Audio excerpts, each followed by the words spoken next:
Dystopia warning. It's April Fool's Day. Every day's April Fool's Day for us in Tory Britain, isn't it? On the day that the government are forcing us to partake in a nationwide live-action recreation of the film Oliver, thought it was a pertinent time to take a look at our Chancellor. I've often compared him to a wayward Thunderbird. Not very fair on Thunderbirds though, is it? Unlike Rishi, Thunderbird strings aren't pulled by utter C units, are they? Sunak has faced some deserved scrutiny lately. Few people have gone, poor Rishi. Poor? Quite the contrary. Actually, his net worth is an estimated £200 million. When you get onto his wife, it's a whole different ballgame. She's richer than the Queen. I want to talk to you about her links to Infosys. This article by Byline Times by Adam Bienkov is a great resource. Rishi Sunak's wife, Akshata Murthy, has shares in Infosys worth £430 million. She also has 4.5% of shares in Digme Fitness Limited. Why is that relevant? Because despite her extraordinary wealth, she claimed £100,000 in furlough payments, taxpayers' money. Why does all this matter? Sunak is obliged to declare the interests of family members or any interests that might be relevant to his public duty. It's a breach of ministerial code not to declare it. Guess what?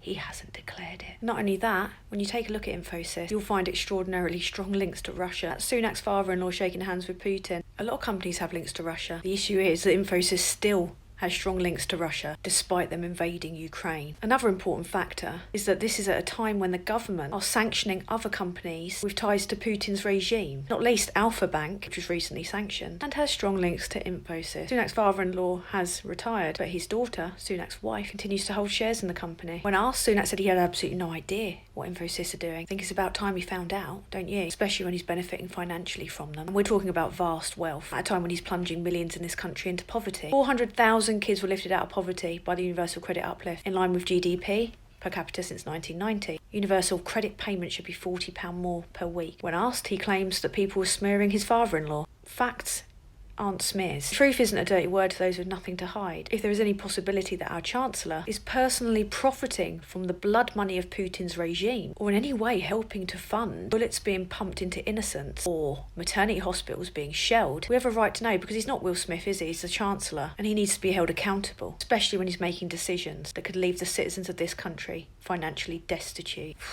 Tories are going to Tory, eh?